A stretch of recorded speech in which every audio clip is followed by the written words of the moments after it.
आज की वीडियो में हम बात करेंगे सस्टेनॉल 250 के बारे में। सबसे पहले बात करते हैं कि इसका इन्वेंशन कब हुआ था। इसका इन्वेंशन हुआ था 1970s में। ऑरिगेनॉन फार्मास्यूटिकल कंपनी ने इसका इन्वेंशन किया था। मेडिकल यूज क्या था कि अगर किसी इंडिविजुअल की बॉडी में लो टेस्टोस्टेरोन है, कि जो उनका टेस्टिकल्स जो उसकी जो बॉडी है टेस्टोस्टेरोन को प्रोड्यूस नहीं कर पा रही है, किसी को हाइपोगोनाडिज्म था एंड किसी जो ओल्ड एज है, ओल्ड एज में जो बोन डेंसिटी वो डे बाय डे ड्रॉप होती जा रही है, किसी की प्यूबर्टी काफी ज्यादा डिले हो रही है। इन कुछ केसेस पे जो डॉक्टर्स है इस सॉल्ट को, इस मेडिकेशन को, इस स्टेरॉइड को यूज करते हैं। बॉडी बिल्डिंग की बात करते हैं कि अब बॉडी बिल्डिंग में इसको कैसे हम यूज कर सकते हैं। जो सस्टेनॉल 250 है ये आपका टेस्टोस्टेरोन ही है, बस इसके अंदर जो डिफरेंट टाइप्स ऑफ ईस्टर्स हैं, यहाँ पर 4 ईस्टर्स के ब्लेंड देखने को मिलते हैं। ईस्टर क्या है पहले ये समझते हैं। अगर किसी की इंडिविजुअल में लो टेस्टोस्टेरोन है, सो डॉक्टर क्या करेंगे, उनको टेस्टोस्टेरोन का इंजेक्शन लगा देंगे। बट वो टेस्टोस्टेरोन आपकी बॉडी में जैसे ही इंजेक्ट हुआ, फॉर एग्जांपल 100 mg टेस्टोस्टेरोन आपकी बॉडी में इंजेक्ट किया गया और जैसे ही आपकी बॉडी में ब्लड में आया, ब्लड से आपकी बॉडी ने उसको पूरी बॉडी में रेगुलेट किया एंड जहां जहां उसका यूज किया एंड आपकी बॉडी ने उसको एक्सक्रीट आउट कर दिया। अगर ऐसा होता तो आपको डेली बेसिस पर टेस्टोस्टेरोन के इंजेक्शन लेने पड़ते हैं, जो कि बहुत ज्यादा कन्वीनियंट नहीं था। तो वहां पर एक ईस्टर की डिस्कवरी की गई थी कि अब टेस्टोस्टेरोन को ईस्टर के साथ बाइंड करके मिक्स करके बॉडी में इंजेक्ट किया जाता है। वो ईस्टर क्या करता है, धीरे धीरे स्लो टेस्टोस्टेरोन को रिलीज करता रहता है हमारी बॉडी में। अब ईस्टर्स के बारे में जानते हैं कि कितने ईस्टर्स होते हैं, कितने उनकी हाफ साइकिल होती है एंड कैसे कैसे हम उसको यूज कर सकते हैं। सबसे पहला जो ईस्टर था जो मैंने आपको बताया अभी की, जो सबसे पहला इन्वेंट हुआ था वो था प्रोपाइनेट। इसकी जो हाफ लाइफ है वो है 1 से 2 दिन, कि 2 दिन में आपकी बॉडी हाफ रिलीज कर देगी एंड 2 दिन के बाद कंप्लीटली आपकी बॉडी रिलीज कर देगी उसको, उस सॉल्ट को, उस ड्रग को कंप्लीटली आपकी बॉडी से आउट हो जाएगा। उसके बाद आपको वापस से वो इंजेक्ट करना पड़ेगा। उसके बाद जो सेकंड ईस्टर है वो है एसीटेट। इसकी जो हाफ लाइफ है वो प्रोपाइनेट से भी कम है, सिर्फ और सिर्फ 1 दिन। 2 दिन के अंदर अंदर वो आपकी बॉडी से खत्म हो जाएगा, आपको वापस से इंजेक्ट करना पड़ेगा। थर्ड है फेनिल प्रोपाइनेट, जिसकी हाफ लाइफ है 2 से 4 दिन। उसके ये तो है हमारे पास जो शॉर्ट ईस्टर्स है, शॉर्ट रिलीजिंग ईस्टर्स है। उसके बाद आता है मीडियम रिलीजिंग ईस्टर्स। जो मीडियम रिलीजिंग ईस्टर है उसमें सबसे पहले है आइसोकोपारेट। इसकी जो हाफ लाइफ है वो है 4 से 5 दिन, कि आपकी बॉडी 4 दिन में आपका जो आधा है आधा रिलीज कर देगी और अगले 4 दिन में पूरा रिलीज कर देगी। उसके बाद वापस से आपको इंजेक्ट करना पड़ेगा। पांचवा है आपके पास एनेंथेट, जिसकी हाफ लाइफ है 5 से 7 दिन। तो 5 दिन में आधा जो भी सोल्ट आप इंजेक्ट करते हो वो रिलीज हो जाएगा, 5 दिन के बाद वो कंप्लीटली खत्म हो जाएगा, आपको वापस से इंजेक्ट करना पड़ेगा। छठा है आपके पास साइपोनेट। साइपोनेट आज के टाइम पर अगर मैं बात करूं जो बॉडी बिल्डिंग में काफी ज्यादा फेमस है, क्योंकि इसकी जो हाफ लाइफ है वो 7 से 8 दिन है। वीक में एक बार इंजेक्ट करते हैं इसको। अगर कोई टेस्टोस्टेरोन, नॉर्मल टेस्टोस्टेरोन को इंजेक्ट करना चाहता है, कोई यूज करना चाहता है, तो साइपोनेट को लोग यूज करते हैं। साइपोनेट भी एक मीडियम रिलीजिंग ईस्टर है। उसके बाद 7वां ईस्टर है डेकानोइड। डेकानोइड की जो हाफ लाइफ है वो 7 से 10 दिन तक है, तो वो आप 10 दिन तक भी वो हाफ रिलीज होता ही रहेगा। 8वां जो ईस्टर है वो हमारे पास एंडाकानोइड, जिसकी हाफ लाइफ है 16 से 20 दिन तक, या फिर तकरीबन 2 हफ्तों तक ये रिलीज करता ही रहेगा। इसको अगर आप 2 वीक में एक बार इंजेक्ट करते हो तो ये आपको लंबे टाइम तक रिलीज करता रहेगा जो भी आप सोल्ट एडमिनिस्ट्रेट करते हो। एंड जो 9th है एंड जो लास्ट ईस्टर है ये अभी भी एक्सपेरिमेंटल फेज में चल रहा है, ये अभी भी रिलीज नहीं किया गया है। हाँ, बट हो सकता है कि ब्लैक मार्केटिंग में मिल जाए आपको।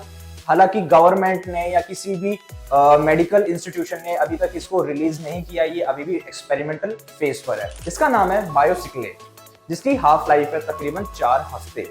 मंथ में एक बार इसको इंजेक्ट कर। ये अभी भी एक्सपेरिमेंटल फेज में है, ये अभी भी ह्यूमन यूज के लिए या फिर किसी भी एनिमल यूज के लिए नहीं आया है। टोटल ये 9 ईस्टर्स है, बट जो लास्ट वाला ईस्टर वो आज भी एक्सपेरिमेंटल फेज में है।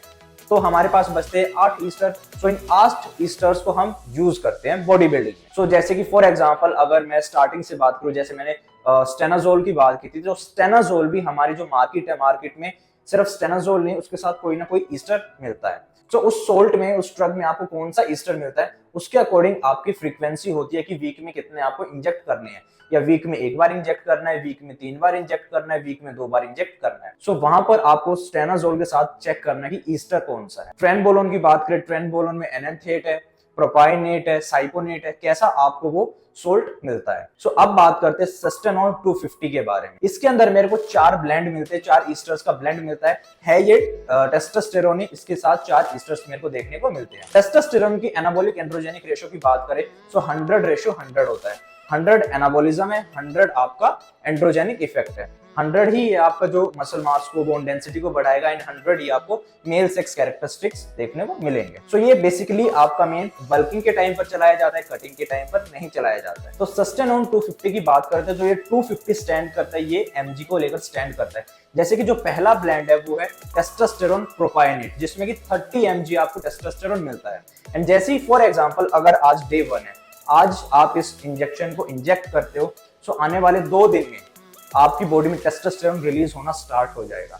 एंड आने वाले 4 दिन में प्रोपायोनेट क्या करेगा, अपना जो 30 mg टेस्टोस्टेरोन है वो पूरा रिलीज कर चुका होगा। तो स्टार्टिंग में ही अगर जैसे आप सिर्फ सिंगल ईस्टर वाला, फॉर एग्जांपल अगर आप साइपोनेट को इंजेक्ट करते हो अपनी बॉडी में, सो 7 दिन में जाके वो आधा रिलीज होगा। एंड यहीं पर इस इंजेक्शन में क्या है, सस्टेनॉन में क्या है कि एक बार में पहले ही जो 4 दिन है उसमें ही आपको 30 mg टेस्टोस्टेरोन मिल जाता है, रिलीज हो जाता है आपकी बॉडी में। इसके बाद जो सेकंड ईस्टर है जो इसमें पाया जाता है वो है फेलिल प्रोपायोनेट, जो कि 60 mg होता है इसके अंदर। सो पहले 4 दिन में आपका प्रोपायोनेट ने अपना जो 30 mg था वो रिलीज कर दिया। उसके बाद ये उसी 4 दिन में, 5 दिन में अपना जो ईस्टर है वो रिलीज करेगा, अपना जो टेस्टोस्टेरोन है वो रिलीज करेगा 60 mg। तो स्टार्टिंग के 1 वीक में ही आपका तकरीबन 90 mg से लेके 100 mg तक आपका टेस्टोस्टेरोन वो रिलीज होता रहता है, डे 1 से वो रिलीज होता रहता है। वहीं पर अगर मैं किसी एक सिंगल पर्टिकुलर ईस्टर की तरफ जाता हूँ, प्रोपायोनेट की तरफ या एनाल्थेट की तरफ या फिर साइपोनेट की तरफ जाता हूँ, साइपोनेट आपका 1 हफ्ते में वो धीरे धीरे स्लो करेगा एंड आपको इतना ज्यादा फील नहीं होगा। 7वें दिन तक जैसे आपकी हाफ लाइफ है तो आपको हो सकता है 4थे दिन, 5वें दिन, 6ठे दिन आपको थोड़ा फील हो कि हाँ कुछ मेरे अंदर इंजेक्ट हुआ है। बट सस्टेनोन 250 आपको डे 1 से ही हाइप बना के रखेगा, डे 1 से ही आपको स्ट्रेंथ गेन होती रहेगी, डे 1 से ही आपका जो फोकस रहेगा, आपकी जो स्ट्रेंथ रहेगी, आपकी जो रिकवरी रहेगी वो डे 1 से ही अच्छी होती रहेगी। इसके बाद जो थर्ड ईस्टर है वो है आइसोकैप्रोइड, जिसमें अगेन आपको 60 mg टेस्टोस्टेरोन मिलता है। एंड लास्ट है फोर्थ जो ईस्टर है इसके अंदर वो डेकानोइड। डेकानोइड आपको 100 mg देखने को मिलता है। सो प्रोपायोनेट 30 mg, फेलिल प्रोपायोनेट 60 mg, आइसोकैप्रोइड 60 mg, डेकानोइड आपका 100 mg, टोटली है 250 mg। एंड ये सारे के सारे टेस्टोस्टेरोन ही है, टेस्टोस्टेरोन प्लस में ये ईस्टर्स है। सो आपने जैसे डे 1 में इंजेक्ट किया है, डे 1 में आपको फिर प्रोपायोनेट रिलीज करना स्टार्ट कर देगा, फिर फेलिल प्रोपायोनेट स्टार्ट कर देगा, आइसोकैप्रोइड स्टार्ट कर देगा, उसके बाद फिर डेकानोइड स्टार्ट कर देगा अपना रिलीज करना, या फिर वो अपना रिलीज कर चुका होगा। सो ये तकरीबन 10 दिन तक इसकी हाफ लाइफ चलती रहती है। तो 10 दिन में आप एक बार इसको इंजेक्ट कर सकते हो, 9 दिन में या 10 दिन में एक बार इंजेक्ट कर सकते हो। तो जैसे 30 दिन का महीना है तो 1 महीने में आप 3 इंजेक्ट करो, तो वो आपको लॉन्ग लास्टिंग इफेक्ट भी देता रहेगा, आपको डे 1 से लेकर लास्ट डे तक आपको रिजल्ट्स देता रहेगा। सो अब बात करते हैं कुछ इस इंजेक्शन की, इस ड्रग के साइड इफेक्ट्स की। साइड इफेक्ट ये है कि ये आपकी बॉडी में जो आपका जो नेचुरल टेस्टोस्टेरोन प्रोडक्शन है उसको कम कर देगा, एंड उसके साथ साथ ही आपको गायनोकोमेस्टिया कराने के पूरे चांसेस रखता है। क्योंकि क्या करता है, ये आपकी बॉडी में टेस्टोस्टेरोन है, टेस्टोस्टेरोन आपकी बॉडी में जो एरोमाटेज है, एंजाइम है, वो आपकी बॉडी में एस्ट्रोजन लेवल्स को भी बढ़ाता है। सो ये आपको गायनोकोमेस्टिया करा सकता है, एस्ट्रोजेनिक इफेक्ट्स आपको देखने को मिल सकते हैं। उसके साथ साथ hair loss, acne, mood swings, ये सारी चीजें देखने को मिल सकती है। तो समरी की मैं बात करूं, जो सस्टेनॉल 250 है ये आपका टेस्टोस्टेरोन ही है, जिसके अंदर की 4 ईस्टर्स का ब्लेंड देखने को मिलता है। अब इसका इन्वेंशन हुआ था 1970s में, ओरिगेनोन फार्मास्यूटिकल ने इसका इन्वेंशन किया था। जो इसका इन्वेंशन का पर्पस था वो था कि अगर किसी इंडिविजुअल की बॉडी में टेस्टोस्टेरोन लो रहता है, प्यूबर्टी डिले हो रही है, तो वहां पर हम उसको ट्रीट कर सकते हैं। बॉडी बिल्डिंग की बात करें तो बॉडी बिल्डिंग में सिर्फ और सिर्फ ये बल्किंग के टाइम पर यूज होता है। शॉर्ट से लेकर लॉन्ग ईस्टर इसमें पाए जाते हैं, टोटल 4 ईस्टर इसमें पाए जाते हैं। सो आप इसको 9 दिन या 10 दिन में एक बार इंजेक्ट कर सकते हो। सो आज की वीडियो में मैंने आपको इस इंजेक्शन के बारे में बताया एंड बाकी के सारे ईस्टर्स के बारे में बताया। सो कभी भी आपको साइकिल चलानी है, बॉडी बिल्डिंग के लिए प्रिपेयर करना है, हमेशा याद रखो कि किस सोल्ट के साथ आपको क्या ईस्टर देखने को मिलता है, एंड ट्राई करो कि लॉन्ग लास्टिंग ईस्टर या फिर जो लॉन्ग रिलीजिंग ईस्टर है वो उन्हीं को आप यूज करो। रीजन बीइंग, जब आप प्रोपायोनेट को या फिर शॉर्ट रिलीजिंग ईस्टर्स को यूज करते हो तो बार बार इंजेक्ट करना पड़ता है, एंड उस इंजेक्टिव जो वो साइट है जहां पर आपने इंजेक्ट किया है वहां पर हो सकता है आपकी जो नर्व्स है वो इरिटेट हो जाए, या वहां पर लम्स का प्रोडक्शन हो जाए, लम्स वहां पर गांठें बन जाए वहां पर, या कोई भी आपकी वहां पर इशू हो सकता है। सो ट्राई करो लॉन्ग रिलीजिंग ईस्टर्स को यूज करो। एंड ये वीडियो सिर्फ और सिर्फ एजुकेशनल पर्पज से है, मैं कभी भी स्टेरॉइड्स को सपोर्ट नहीं करता हूं। स्टेरॉइड सिर्फ और सिर्फ बॉडी बिल्डिंग के पर्पज से होता है। स्टेरॉइड कभी भी फिटनेस को अचीव नहीं कराता है। स्टेरॉइड सिर्फ और सिर्फ अगर कोई बॉडी बिल्डिंग खेलना चाहता है या अपना बॉडी बिल्डिंग में करियर बनाना चाहता है, वहां पर आप उसको यूज कर सकते हो। बट जब कोई इंडिविजुअल फिटनेस को फॉलो करता है वहां पर इसको यूज नहीं करना है। सो कैसी लगी आज की हमारी वीडियो कमेंट कर जरूर बताएं। एंड अगर मेरी एनाबॉलिक सीरीज की पहले की वीडियोस को नहीं देखा है तो लिंक डिस्क्रिप्शन में आप जाकर देख सकते हो। एंड ऐसी और भी ज्यादा वीडियोस के लिए आप हमारे चैनल को सब्सक्राइब कर सकते हो। कोचिंग